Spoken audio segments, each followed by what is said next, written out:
Ouh. Vous savez, c'est pas souvent évident.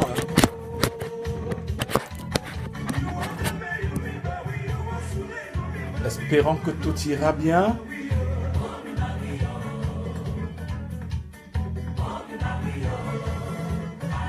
Est-ce que vous me recevez partout? Est-ce que vous me recevez actuellement?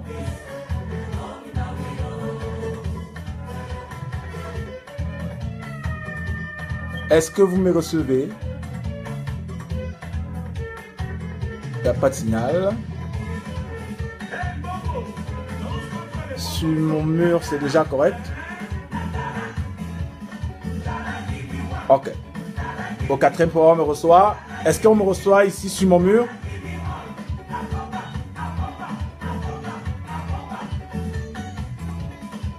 Très bien. Ok. Quelques secondes.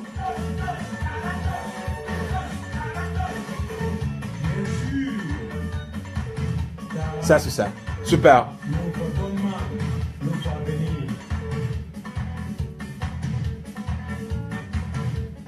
Bah, désolé pour le retard, c'est pas souvent évident. Il n'y aura pas... aujourd'hui, je crois pas que je puisse faire la ligne ouverte. Je verrai.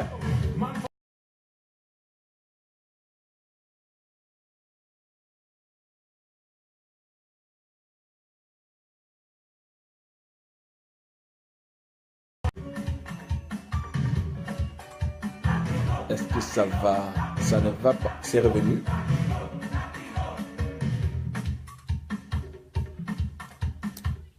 Bah, bonsoir chers amis. J'espère qu'on n'aura pas de soucis tout à l'heure. En réalité, c'était un rendez-vous habituel tous les dimanches, comme c'est prévu par le travail que nous organisons actuellement autour du chassement. Et aujourd'hui, c'est moi qui devais prendre la parole et demain, ce sera Max, en réalité. Donc, mais aujourd'hui, on ne va pas avoir de libre antenne parce que c'est quand même une journée spéciale. J'ai décidé de consacrer... ce dimanche à traiter du cas Edgar Alain Mbengue. Je voudrais que nous soyons clairs. La démarche dans laquelle je me situe, c'est pas une démarche qui vise principalement à amener à l'arrestation de M. Mbengue. Parce qu'au fond, il faut savoir que M. Biya, c'est quelqu'un qui aime les gens médiocres. C'est quelqu'un qui aime gouverner avec des gens qu'il peut contrôler. C'est quelqu'un qui aime avoir autour de lui des gens qui souvent ne sont pas très brillants. Donc, il ne c'est vrai qu'on peut penser que dans les prochains jours, d'après les nouvelles qui nous parviennent, M. Mbengue peut être arrêté. On parle de mercredi. Au plus tard, il pourrait être arrêté et séjourné éventuellement dans une cellule, soit du CED, soit de Kondengui. Mais ce qu'on sait actuellement, c'est qu'il y a des cellules qui sont prêtes au CED pour l'accueillir. Et il faut savoir que Mbengue est peut-être le Camerounais le plus attendu en prison aujourd'hui.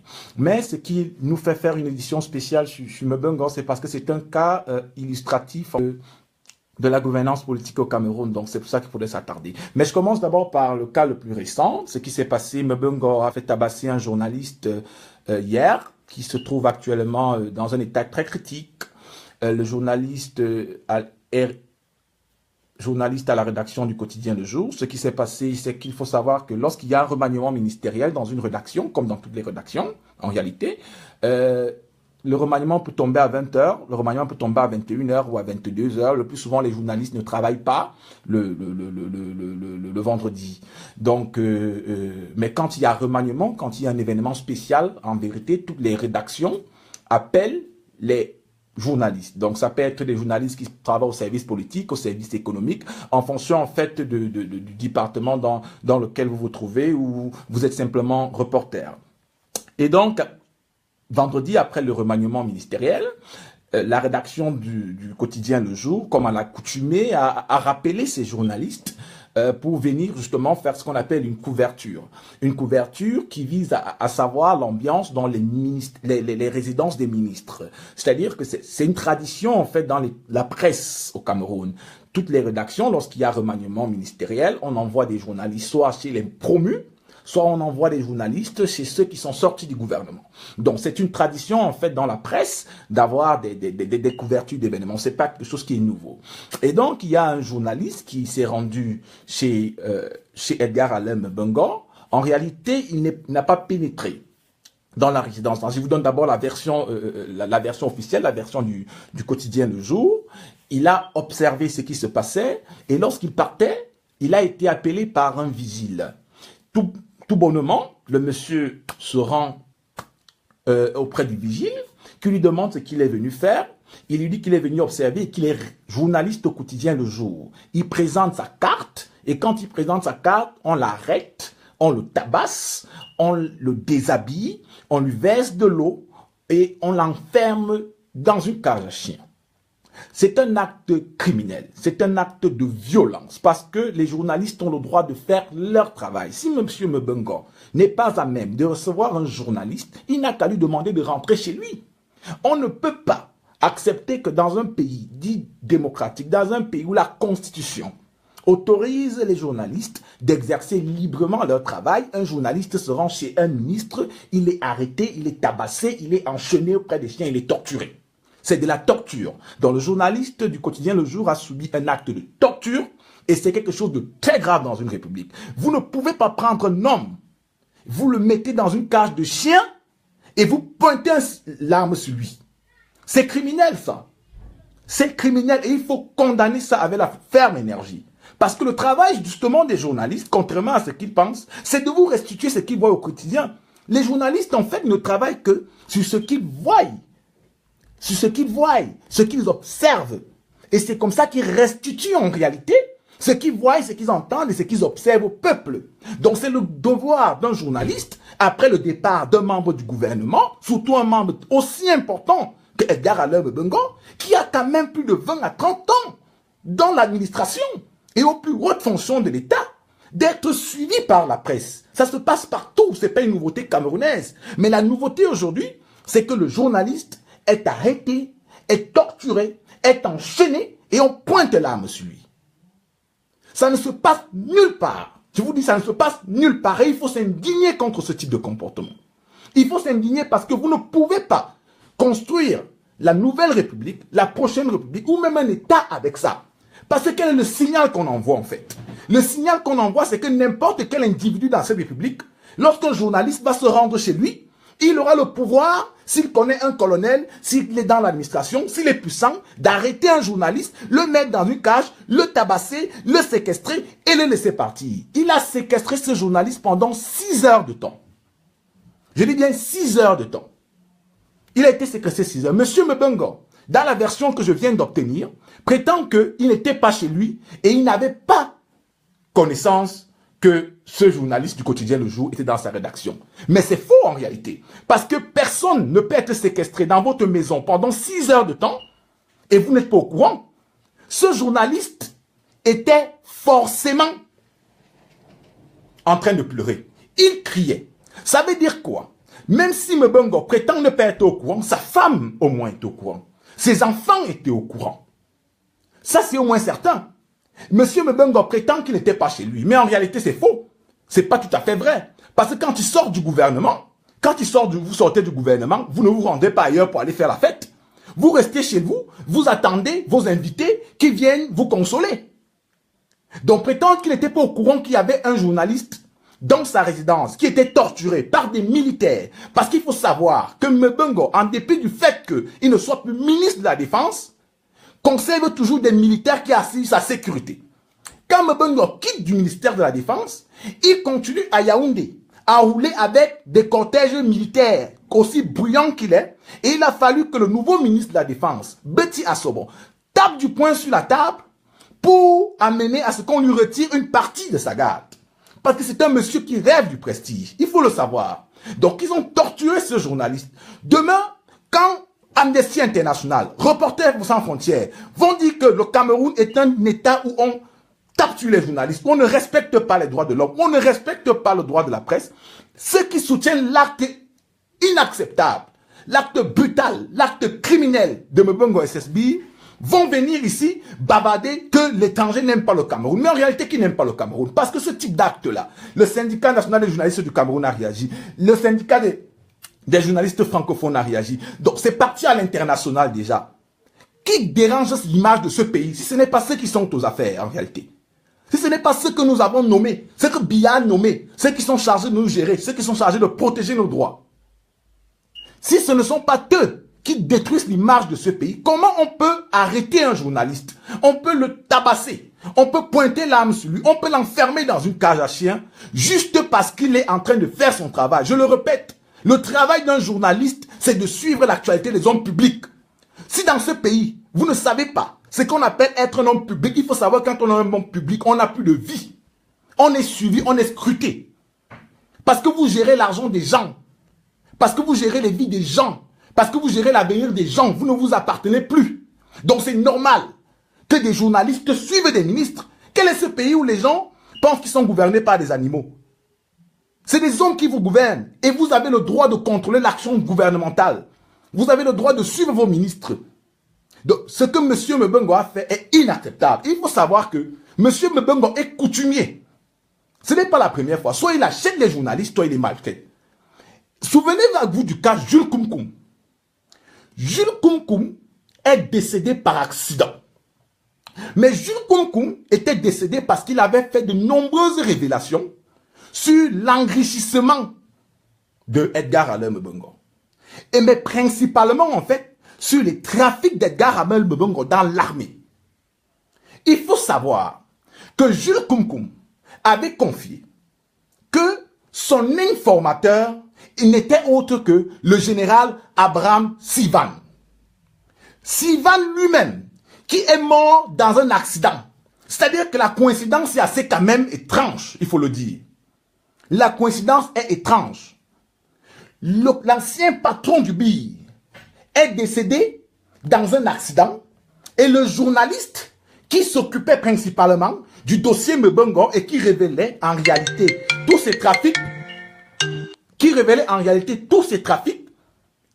est également décédé par un accident. C'est assez compliqué, mais c'est très simple. Comment ça s'était passé? Jules Koum enquêtait depuis 3 ans sur Edgar Alain Mebengo. Jules Koum enquêtait depuis 3 ans sur Edgar Alain Mebengo. Et il révélait des informations qui étaient connues par certains milieux de l'armée et principalement également les compagnies militaires. Il se retrouve au Méridien à Douala. Il est approché par un blanc qui vient lui dire qu'il est intéressant dans ses travaux, dans ses révélations sur la mafia dans l'armée et les détournements de Mebengo, mais il n'a pas tous les éléments. Ce monsieur demande à Jules Koum s'il est prêt à dévoiler les trafics de Mebengo et son enrichissement. Le monsieur accepte. Koum accepte. Il se revoit 3 jours. Le monsieur ramène une mallette avec des documents contenant tous les trafics de Mebengo, son enrichissement, les rapports de surveillance du BIR, les rapports de renseignement qui démontraient en fait que Mebengo était un voleur. Ça, c'est des choses qui doivent être connues. Ça, ce sont des choses que vous devez savoir. Et c'est comme ça, en fait, que les révélations de Koum sont inspirées d'éléments produits par l'armée et qui lui ont été transmises. Il faut que vous le sachiez. Et Abraham Sivan, qui justement avait demandé le départ de Mebengo, meurt par accident. Et 1 an et demi après, c'est Jules Koum qui meurt également. Moi, j'étais sur le lieu où Jules Koum est supposé avoir été cogné par un grumier. Je vous rappelle qu'il y avait environ 200 mètres d'écart entre le moment où la voiture de Jules Koum sortait du garage et Tradex où le grumier était censé avoir décollé. Il y a trop d'éléments flous dans cette affaire parce que moi-même, journaliste à l'époque au quotidien du jour, je me suis rendu sur le terrain pour savoir comment c'était faisable. Donc aujourd'hui, quand M. Mebengo vient démentir qu'il n'a pas séquestré un journaliste, il dément ça pour les ignorants, pour ceux qui ne le connaissent pas. C'est un monsieur fondamentalement méchant, mais il faut aller loin. Il faut aller plus loin. Parce que Mebengo, en fait, est dans un mauvais état, parce que Mebengo a toujours pensé qu'il est le successeur de Biya. Il faut que vous liez dans votre tête c'est un monsieur qui a toujours pensé qu'il est le successeur de Biya. Comment Mbongo s'enrichit? Parce que Mbongo est un pauvre et quelqu'un, et c'est pas mauvais, mais il faut savoir s'assumer en réalité. Sa condition sociale, sa classe sociale n'est pas un problème. On peut naître pauvre et devenir riche. Mais on ne n'est pas pauvre et on pense que voler l'argent de l'État fait de vous quelqu'un de grand. Et c'est le problème qu'il a eu. Quand Mbongo est à la présidence de la République, il commande les mêmes montres que le chef de l'État. C'est-à-dire que sur facturation. Quand le chef d'État achète une montre, il achète deux. Quand chez Pape, à l'époque, le président faisait ses vestes, Paul Biya faisait ses vestes chez Pape, le couturier sénégalais à Paris. Mbongo, quand on commande 10 vestes pour le président, il prend 15 vestes. Donc 5 vestes pour lui. Je dis bien chez le couturier Pape à Paris. Je ne vous parle pas des surfacturations, des locations d'avions. C'était ça son travail. Et allez demander à Yves Michel Fotso qui l'attend. Qui l'attend? Parce qu'il faut le dire. Ils l'attendent là. Tous l'attendent actuellement. En prison.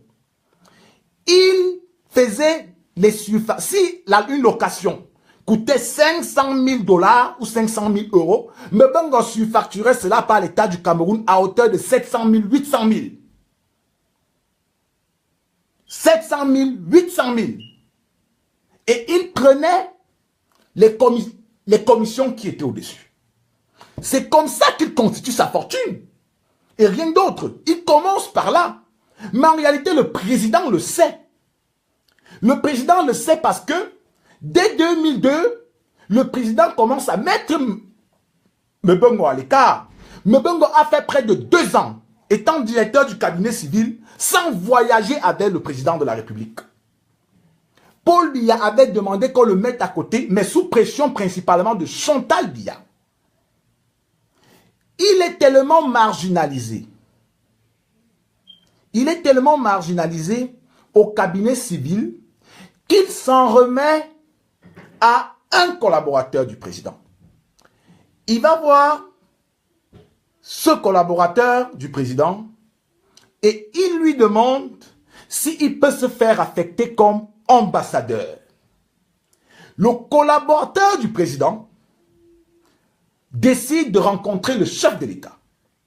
Et il voit le chef de l'État, il lui dit que parce que vous ne voulez plus voir Mbongo, est-ce que vous pouvez nommer Mbongo directeur général à la Sûreté nationale? Le président lui répond, Mbongo c'est un idiot, il ne mérite rien. Ce garçon, je l'ai formé, mais c'est un feignant. Parce qu'en réalité, le président sait que Mbongo est faible. Et tous ceux qui ont travaillé avec Mbongo savent qu'il n'avait pas été brillant de toute sa carrière. Allez vous renseigner auprès de ceux qui ont travaillé avec Mbongo. Le président fait croire à son entourage que Mbongo ne sera plus promu. Et que Mbongo mérite sa situation de marginalisation parce que sa femme également est d'accord. Quelque temps après, drôle de coïncidence, Mbongo est nommé DGSN. En réalité, c'est à la DGSN en fait que Mbongo lance en fait son projet de prise du pouvoir. Il faut que vous le sachiez. Il faut que vous le sachiez. Ce que je fais là, c'est pour la postérité. Moi, je vous ai dit que je suis mort depuis. Moi, je marche avec mon cercueil comme Frère Tébéine, Père à son âme disait. Mais Mbongo commence à préparer sa prise du pouvoir. Et je vous dis que ce monsieur, vous le maintenez en liberté 3 mois ou 4 mois. Il peut tenter une opération que vous regretterez dans ce pays. Mais je vous mets en garde. Si Mbongo tente d'être président, si on tente de voir Mbongo comme chef d'État, ça va se gâter. Ça va seulement se gâter. Parce qu'on ne peut pas prendre le plus gros voleur de la République et on le met chef d'État. Ça veut dire que ça va, on va gâter. Comme ils veulent, s'ils veulent gâter le pays, on va gâter seulement. On va seulement gâter. Nous tous sommes pères. Et donc, à la police, il initie les marchés. Et à la police, en fait, il a son homme de main. Son homme de main avec qui il ne s'entend plus. Qui s'appelle Maxime Banguet. Et c'est comme ça qu'à partir de la police, il commence à négocier avec McForce. McForce que nous allons retrouver tout à l'heure dans le dossier Corse. Je viens dans le dossier Corse. Le dossier Corse qui est également connecté avec le dossier lié à l'immeuble de Paris qui est saisi. Mais quand vous ouvrez toute cette affaire, c'est des contrats d'armement. Et Maxime Bangué est celui qui négocie avec les entreprises de fourniture du matériel à la police. Ils font des surfacturations énormes en termes de milliards de francs CFA. Que ce soit pour les bottes, que ce soit pour les tenues, que ce soit pour des voitures. Je dis bien des surfacturations énormes. Tout cela, le président est informé. Je dis bien que M. Biya est au courant de tout. D'ailleurs, il a confié un jour, Mbengo n'est qu'un voleur. Il a confié que Mbengo n'est qu'un voleur. Mais à la police, le président Mbengo commence à mettre en fait son réseau de renseignements. Mais ce qu'il fait de très grave à la police, c'est qu'il contribue à faire tomber Marafa et Fotso, qui sont ses amis, qui étaient ses amis. Mais il les fait tomber parce qu'il est dans le cadre de la conquête du pouvoir. Il voit Marafa comme son adversaire. Il faut savoir, et je l'ai rappelé la dernière fois, qu'à l'époque, quand il est au cabinet civil, et Fotso lui-même le dit, il vole l'argent du kérosène du chef de l'État. C'est-à-dire que les avions du chef de l'État volaient sans kérosène. Est-ce que vous vous rendez compte que le président de la République du Cameroun est en voyage officiel et il n'y a pas de kérosène dans son avion? Est-ce que vous voyez les risques que nous faisons courir à la République? Qu'un individu comme ça fait courir à la République. Et quand Fotso paye les factures parce qu'on menace de faire atterrir l'avion, il ne rembourse jamais. Il fait payer les factures par l'État du Cameroun et encaisse l'argent. Je ne sais pas si vous comprenez la boulimie financière de l'individu. Il fait payer les factures qui doivent être remboursées à la Camer ou à Yves Michel Fotso par l'État du Cameroun et vole l'argent.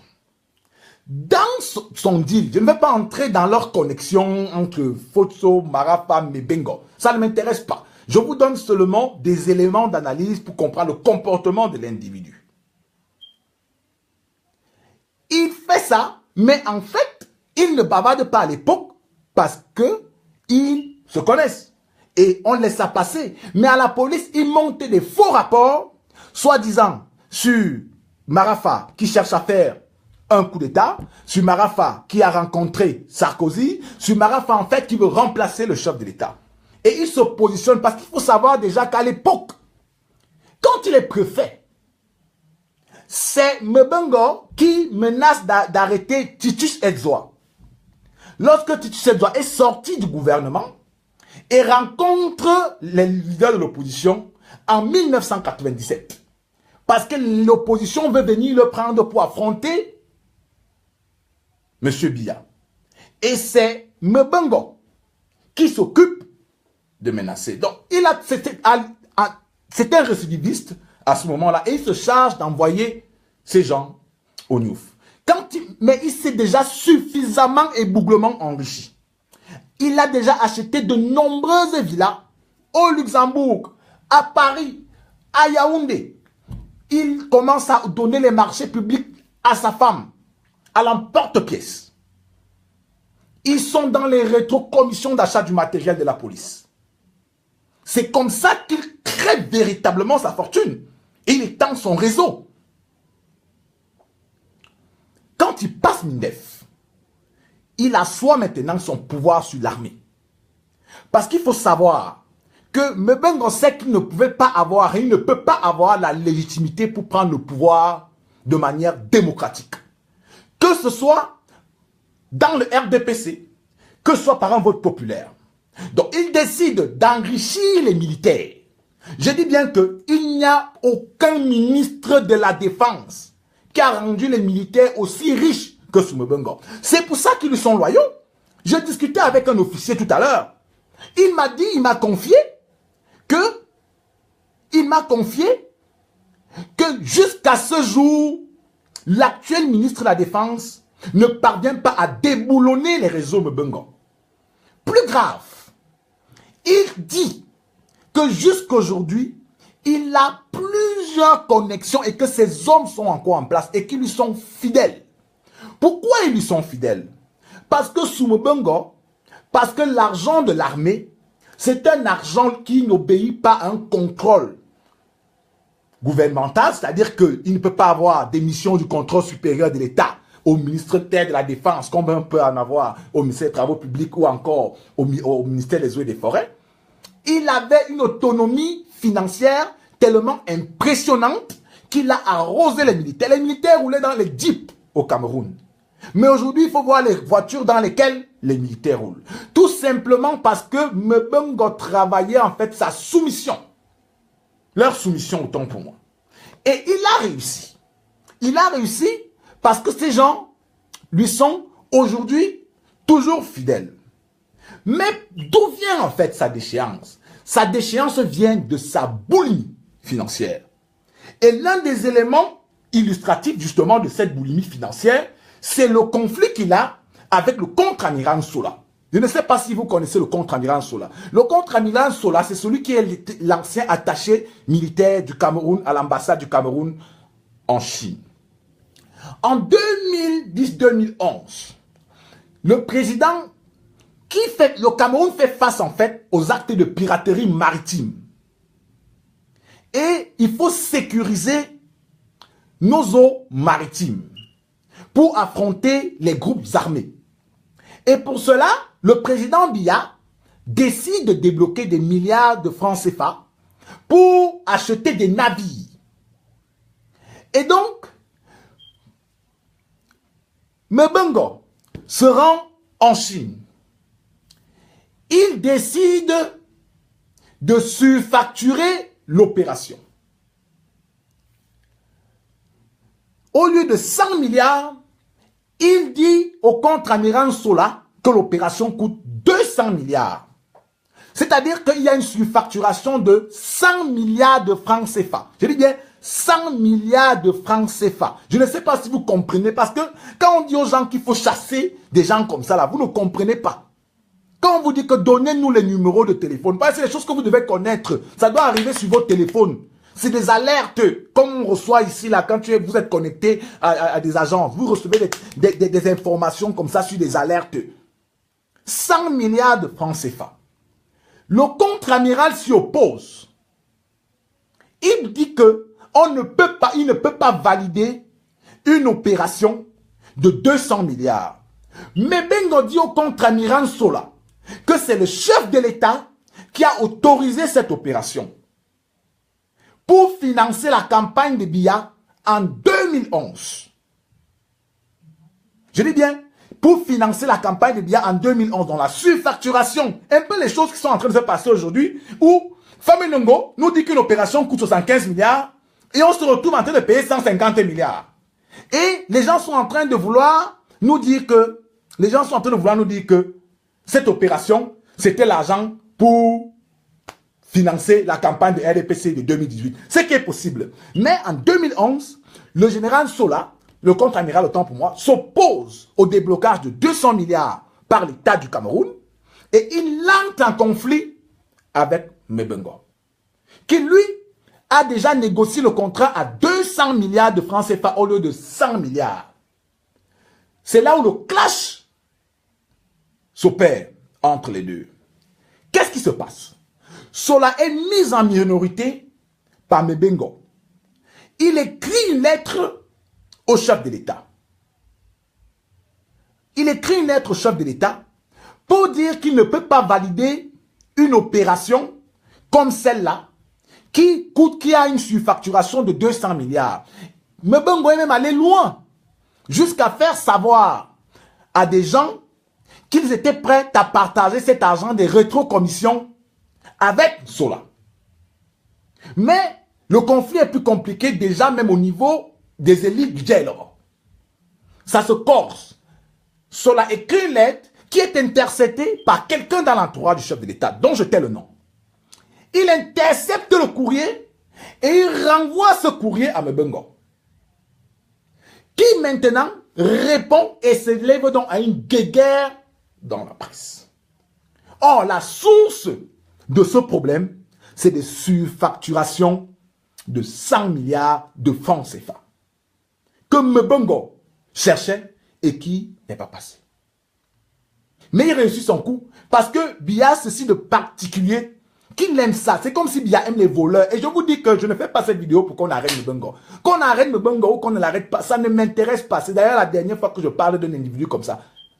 Parce que c'est des gens que, avec lui, avec qui sont en Konengi ou pas, on va les chasser. On ne peut pas accepter que des gens prennent l'argent de l'État et jouent comme si c'était des beignets. 100 milliards, ce n'est pas 2 milliards, ce n'est pas 1 milliard, ce n'est pas 10 millions. 100 milliards électrifient tout le sud Cameroun. Parce que dans son propre village, on n'a rien fait. Je vais vous dire, si vous connaissez les gens de Zoétélé, demandez-leur. Ils vont vous dire que on préfère, même Bellingue Boutou, qui n'est pas sérieux, qui n'a jamais été sérieux, Tom Dollar. On préfère voir Tom Dollar dehors, là, en liberté, que de voir Mebengo. Parce que Bellingue, au moins, il a goudronné la route de Zoétélé en Kilzok, son village. Mais Mebengo n'a rien foutu, même dans son village. Tout ce qu'il a fait, c'est voler l'argent, s'enrichir et partager. Donc, même dans son propre village, Mebengo n'est même pas du tout apprécié. Parce qu'il a une boulimie financière telle qui est inexplicable. Mais, Biya maintient Mebengo et même limoge, rétrograde le contre-amiral. C'est ça qui est terrible dans cette affaire. C'est qu'une dénonciation d'un scandale financier, de corruption, se retourne contre celui qui dénonce. Or, au même moment là, ne parlons pas des marchés publics. La femme de Mebengo loue des maisons, gagne tous les marchés d'abord, presque tous les marchés au ministère de la Défense, y compris même les marchés liés aux passations de vœux. Elle gagne.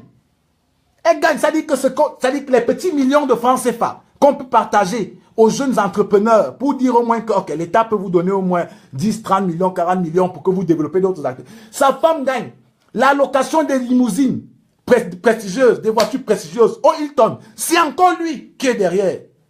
Les appartements, c'est lui qui est derrière.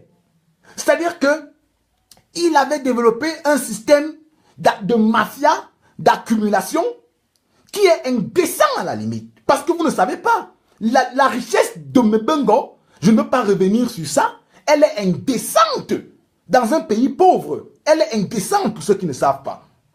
Surtout que c'est-à-dire que dans un pays où les gens, dans son village, les gens n'ont pas d'eau, les gens n'ont pas d'électricité, les enfants ne vont pas à l'école, ils ne s'habillent pas, il n'y a pas de supermarché, il n'y a rien dans son propre village. Mais le monsieur vit une vie ostentatoire, en réalité.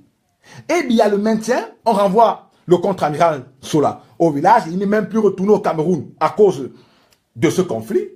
Mais Mebengo reste là. Mais Mebengo se lance dans une opération plus compliquée. L'achat des MA60. Parce qu'il faut savoir, juste une parenthèse. Une parenthèse. On n'arrête pas, d'après ce qui se dit actuellement, on n'arrête pas, Mebengo ne sort pas du gouvernement sur les scandales de corruption.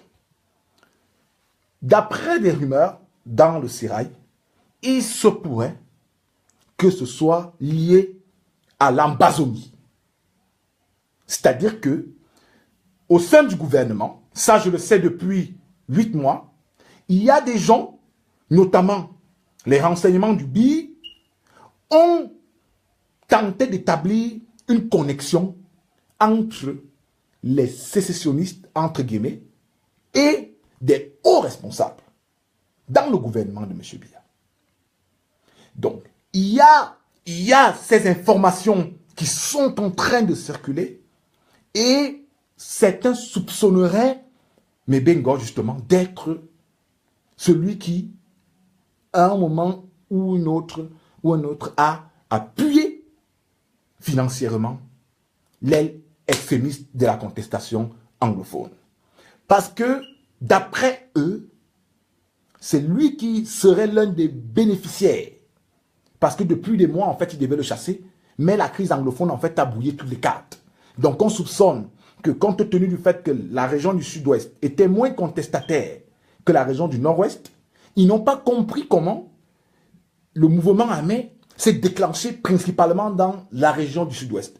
Or, pour connaître les enjeux stratégiques, il fallait forcément maîtriser les cartes et le contexte sous-régional. Donc, il y a ces informations qui circulent actuellement dans le sérail, qui doivent être vérifiées dans les prochains jours. Mais, en 2011, pour revenir à l'affaire des MA60, parce qu'il faut savoir ça, le président décide d'acheter des avions pour Camerco.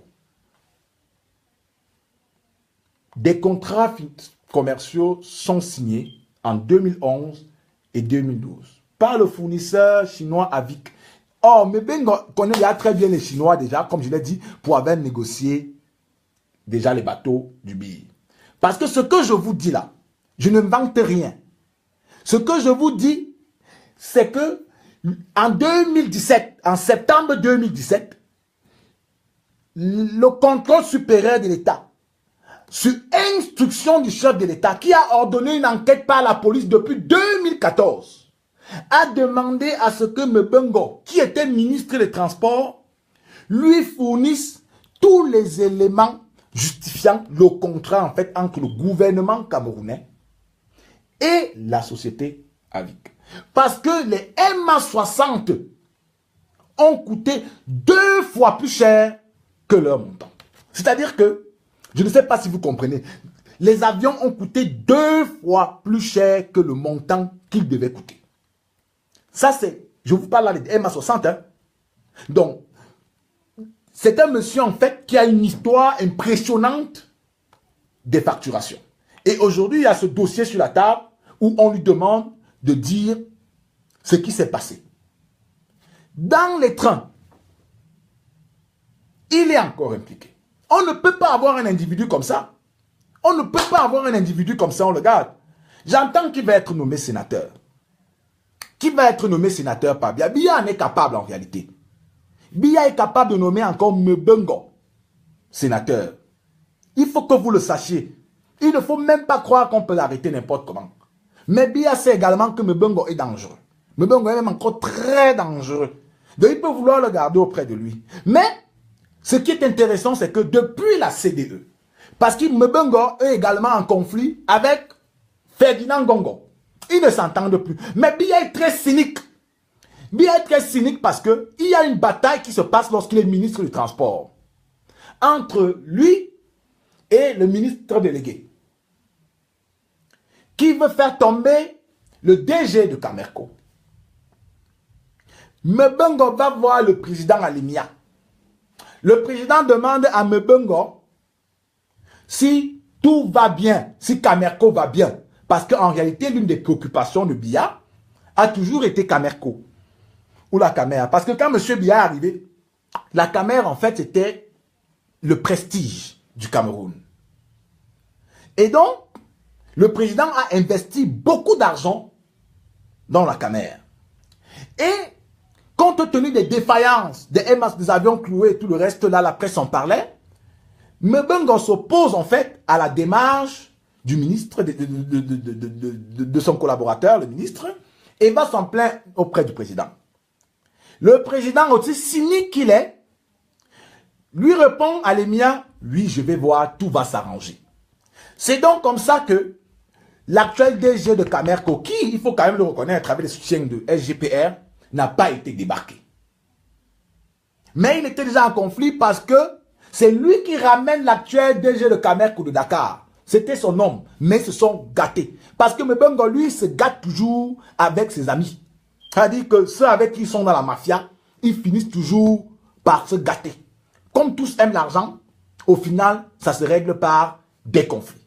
Et c'est donc comme ça qu'avec le divorce est intervenu avec l'actuel directeur de Camerco.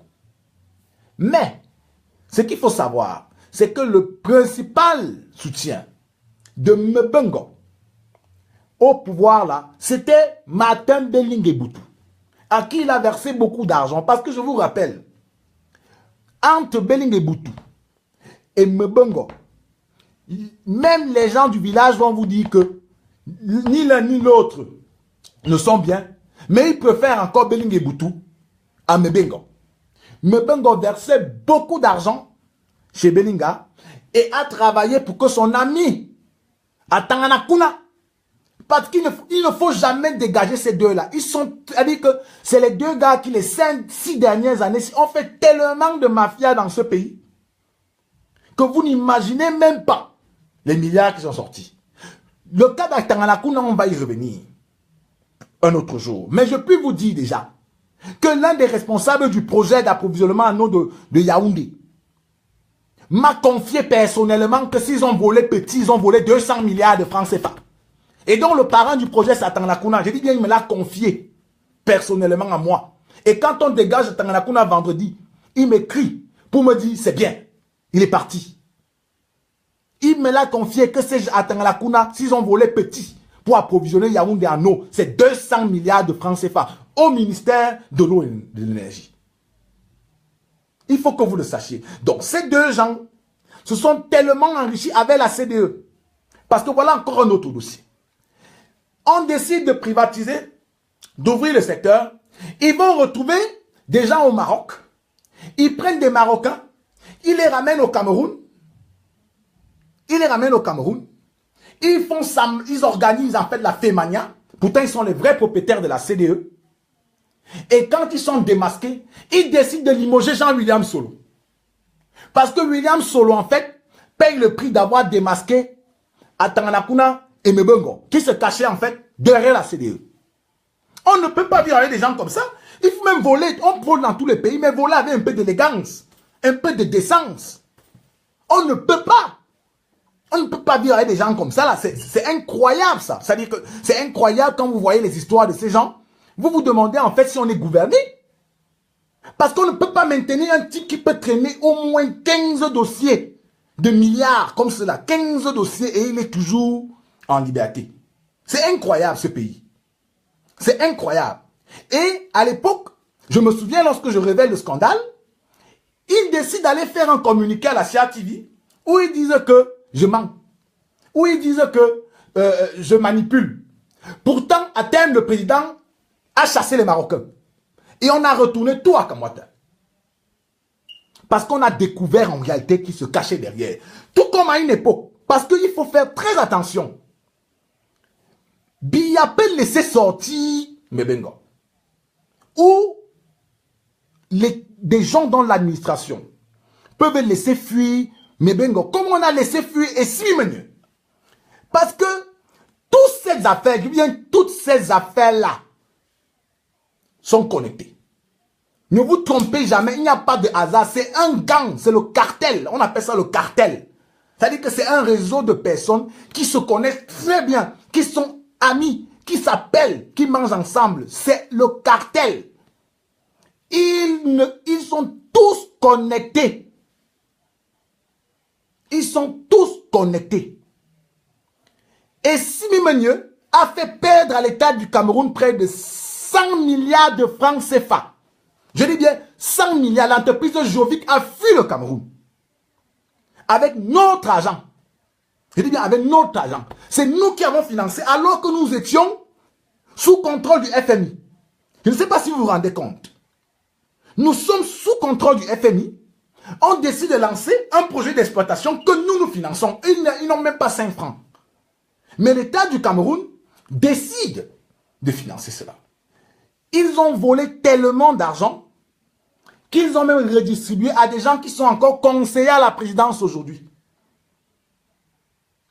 Je dis bien, ils sont encore conseillers à la présidence aujourd'hui. Des gens qui ont volé 100 milliards de francs CFA à l'État. Et quand nous, à l'époque, nous disions que quand Essimene sort du gouvernement, nous demandions à ce qu'il soit arrêté. Il simule une maladie. Il se plaint pour obtenir l'évacuation. Des gens au premier ministère aujourd'hui, parce qu'ils étaient à l'époque à la présidence, le président les a envoyés aujourd'hui au premier ministère, manœuvrent et ont réussi à faire évacuer Essimene. Pour maquiller l'évacuation en fuite, on nous dit que il y a des policiers qui sont embarqués dans l'avion d'Essimene. Ils arrivent à Paris, 3 semaines après, on apprend que Essimene se retrouve aux États-Unis. Si ce n'est pas une fuite organisée, c'est quoi?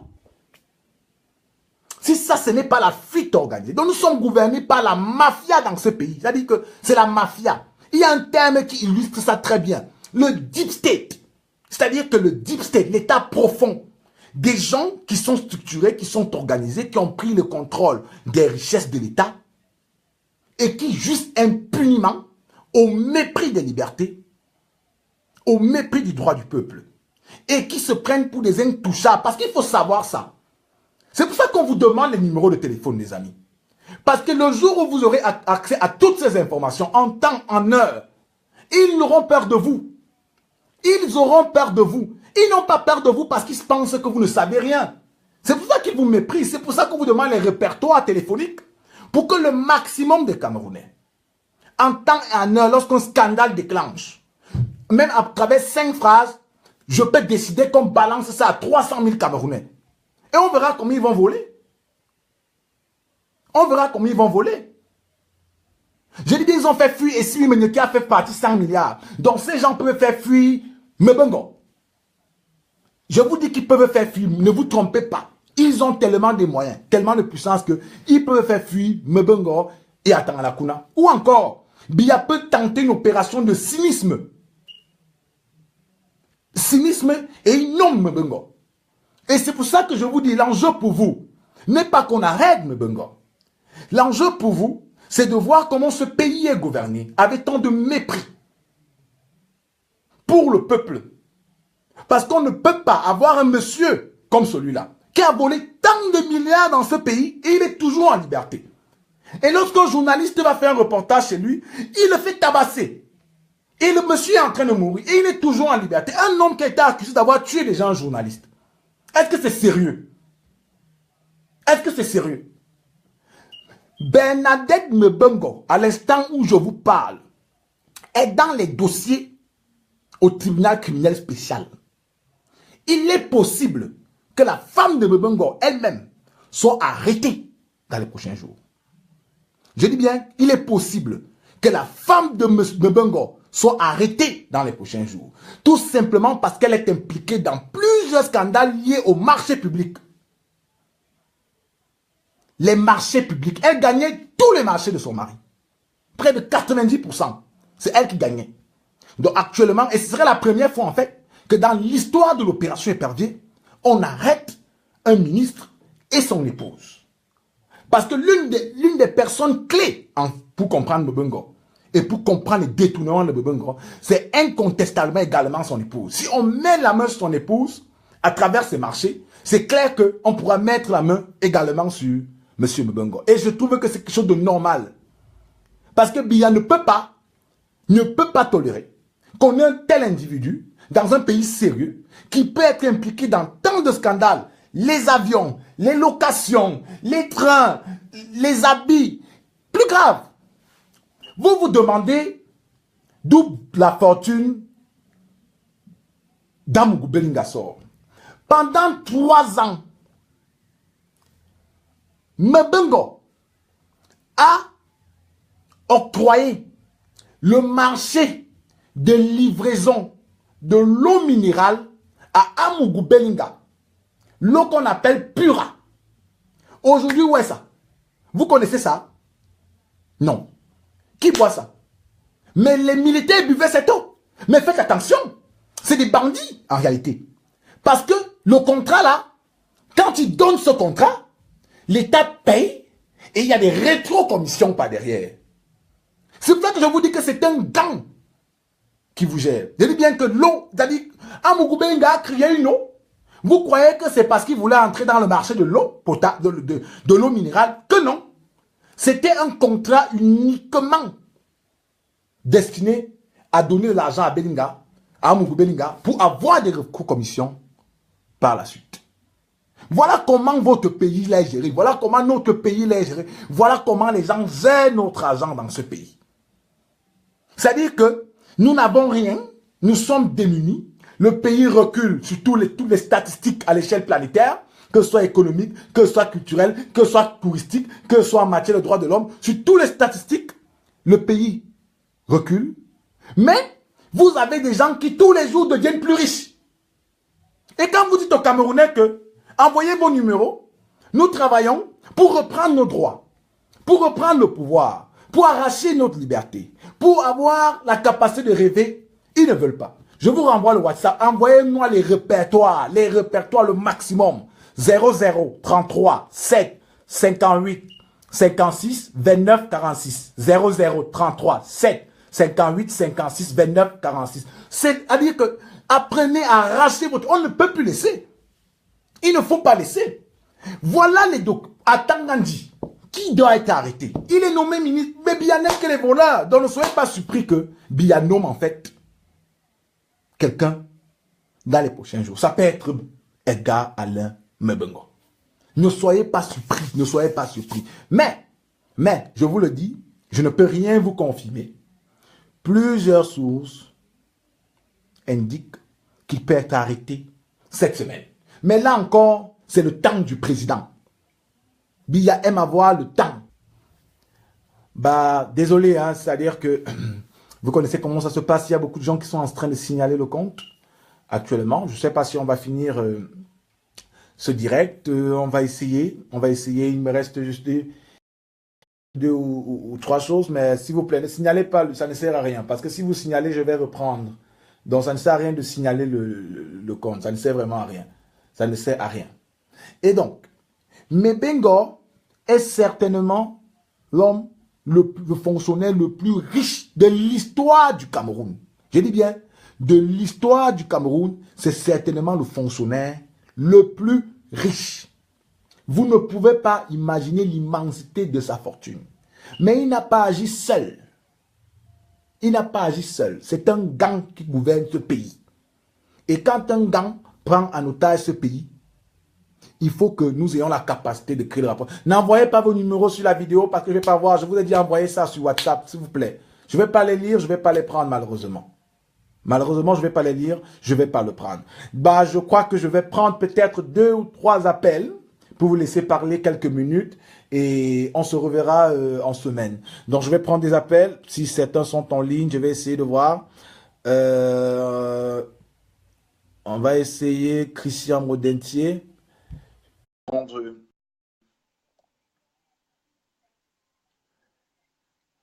On va prendre quelqu'un d'autre. Padi Asanga. Est-ce que Padi Asanga est en ligne? Bah, mais ce pays est gouverné par des voyous. Et justement, voilà les Camerounais.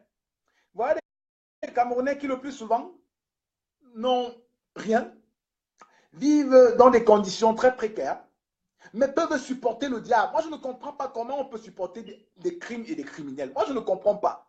Personnellement, je ne comprends pas comment on peut supporter des... Si quelqu'un supporte un criminel, hein, sachez que ce monsieur, c'est un criminel. Les criminels agissent toujours en association. Je dis bien, ils agissent toujours en association. Et monsieur Mebengo doit être au minimum mis aux arrêts. Mais monsieur Biya, il est capable de tout et il peut le nommer dans les prochains jours également. Bah, on va essayer de prendre Monette. Espérons que Monette est en ligne. Bah, c'est très difficile là, je crois que c'est très difficile parce qu'il y a beaucoup d'interruptions. Également, on espère que on va pouvoir finir. C'est les techniques de la tyrannie, hein, ne vous inquiétez pas. Nous sommes là vraiment dans les techniques de la tyrannie, c'est pas évident. Mon aide non plus, je sais pas, je suis pas sûr qu'on va pouvoir prendre des gens aujourd'hui. Je suis vraiment pas sûr. On va essayer un peu quelqu'un d'autre, la dernière personne. Si on ne peut pas prendre quelqu'un, on va aller ailleurs. On va prendre quelqu'un d'autre.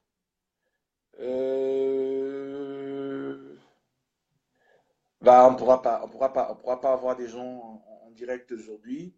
Donc, je tenais simplement à vous dire ça, à vous dire que ce sera ma dernière fois. Moi, je ne parle plus de Edgar Alain Mebengo. C'est fini.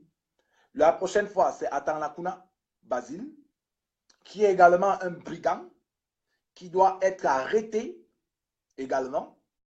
Mais c'est des gens très puissants, je vous le dis. Donc, ne soyez pas surpris que ces gens bénéficient dans les prochains jours, dans les prochaines semaines de promotion. Parce qu'avec Biya, on est sûr de rien.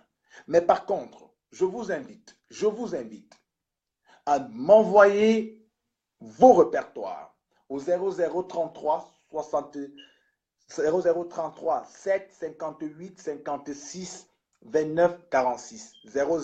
0033 7 58 56 29 46. Envoyez vos répertoires, je vais les enregistrer et nous allons travailler ensemble. S'il vous plaît. Merci et bonne soirée à vous.